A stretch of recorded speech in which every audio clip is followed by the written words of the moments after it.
The story you're about to hear is a compilation of documented true facts about historical characters, events, or locations.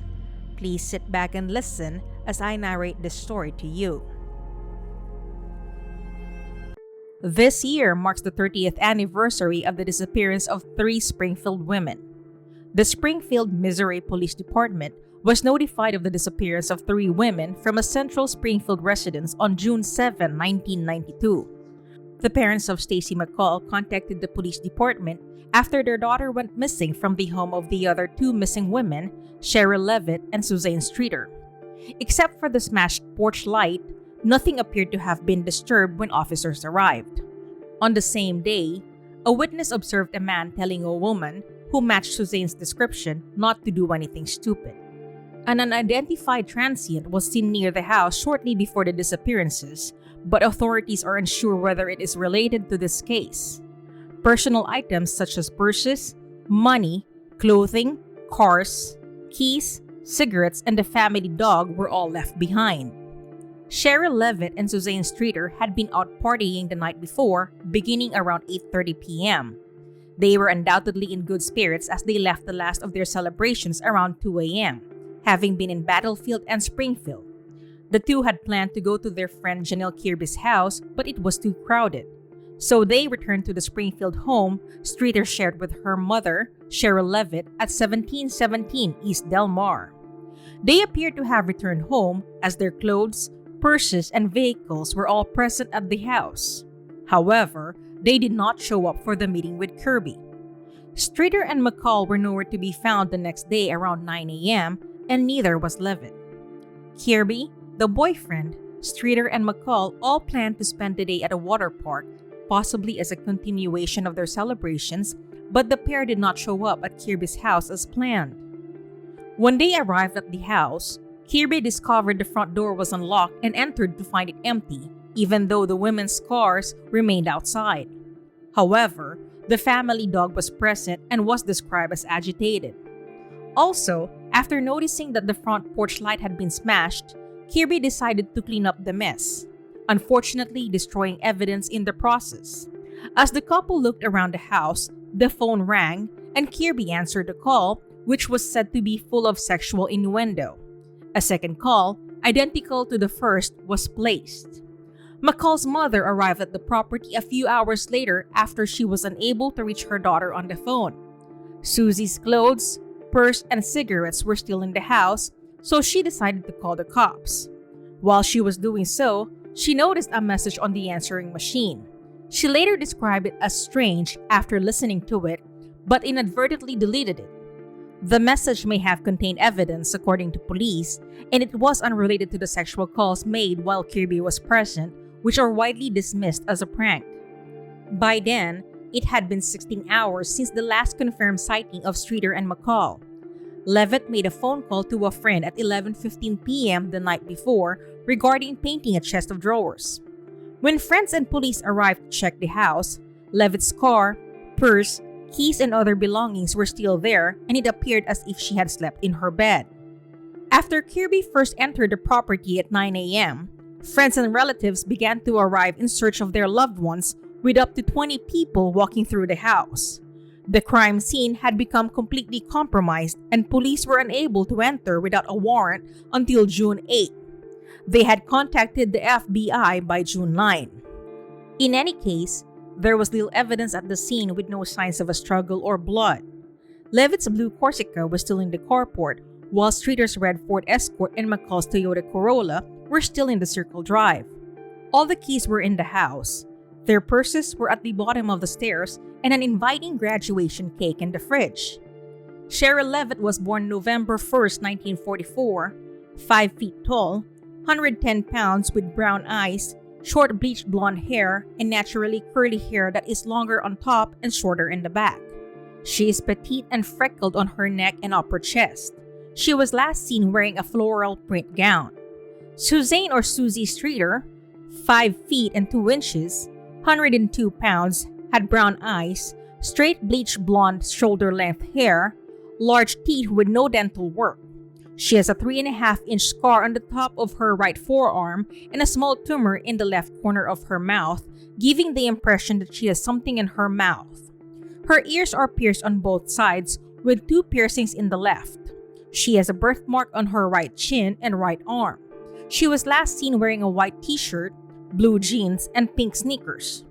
While Stacy McCall is 5'3", 120 pounds, blue eyes, dark blonde hair to the middle of her back with sun-lightened ends. She was born on April 23, 1974.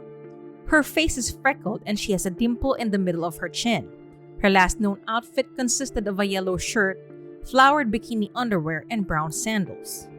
It looked like Levitt's bed had been slept in and her book had been turned over on the nightstand as if it was ready to be picked up again. The 2 young women had also gotten ready for bed, removing their makeup and leaving their jewelry by the sink. McCall left her shorts by Streeter's waterbed, and given that no other clothing was missing, she most likely vanished in just a t-shirt and underpants. The only indication of any disturbance was the shattered porch light. The light could have been deliberately broken to draw Levitt, Streeter, and McCall out of the house just as the 2 young women arrived home, or another deception could have been used to achieve the same result. But this can only be speculation. Police believe the teens ended up at Sherrill's house after attending a few graduation parties. As the search for the 3 women dragged on, the hours turned to days and the days turned to weeks. Friends, neighbors, and even strangers helped police search rural and suburban areas throughout Springfield, including extensive searches in Lake Springfield, Forsyth, Joplin, and Stockton. Others distributed flyers and hung posters around Springfield to aid in the search just days after the 3 went missing. Police received 5,200 tips in the case and administered polygraphs to many people. They investigated in 21 states and searched woods and fields throughout the Ozark region. It was all for naught. Images of Levitt, Streeter, and McCall, frozen in 1992, can still be found in a few storefronts. An extensive investigation into the lives of the missing women has been conducted with the assistance of the Federal Bureau of Investigations, the Missouri State Highway Patrol, and numerous other law enforcement agencies, with no positive leads concerning the reason for their disappearance or their location. The search for the 3 women was relentless, with police logging 1,632 hours of overtime on the case over 10 days, theorizing that the transient was involved or that the answer lay in Levitt's background. On June 24, a waitress came forward to say the 3 missing women were at George's Steakhouse between 1 a.m. and 3 a.m., with previous evidence on the timing of the younger women's movements indicating this was likely near the end of that window. Streeter appeared to be drunk, according to the witness, and her mother attempted to calm her down. The sighting was never verified. In 1993, investigators searched 40 acres in Webster County, which had been previously searched during another missing person case. A search warrant confirms that the 3 missing women were being sought. Later that year, convicted kidnapper Robert Craig Cox claimed he knew what happened to the 3 women, causing an unexpected break in the case. Cox was imprisoned in Texas for robbery before being convicted of murdering a 19-year-old Florida woman in 1978. He was released from death row in 1989 after the Florida Supreme Court ruled that there was insufficient evidence to convict him. Cox, who was interviewed in 1992, claimed that all 3 had been murdered and buried, taunting that their bodies would never be found. Cox was living in Springfield at the time of the murders and did not claim responsibility, claiming he was in church that morning, which his girlfriend confirmed. That does not rule out his involvement earlier in the morning, and the girlfriend later recanted her statement, claiming Cox asked her to lie for him. When asked where he was earlier, Cox said he was at his parents' house, which was later confirmed. Police are still unsure about Cox's involvement in the crimes, noting that he only tells them enough to make them believe he knows something, but never enough to incriminate himself. Some believe Cox is simply looking for notoriety by making a false confession. Cox, for one, stated that he will reveal the truth once his mother dies, but the bodies are buried somewhere in Springfield. In 2002, Investigators went to a concrete company in Webster County after two women told police there were men there driving a green van that looked like the one wanted by authorities in the cold case. Cadaver dogs were brought in to hit 3 different locations and bones were recovered. However, testing revealed that it was far too old to belong to the women. Tips led investigators to farmland south of Cassville in April 2003. They dug huge holes with backhoes but only found 2 pieces of possible evidence: possible blood and a section of a green vehicle, possibly the same green van witnesses saw in 1992. The blood evidence was sent to a specialized lab, but the results of extensive testing were inconclusive. Following a speculation that the women were buried beneath a Cox South Hospital parking garage, a local writer hired a consulting engineer who scanned the garage with a ground-penetrating radar. According to the man in charge, his machine detected 3 distinct objects.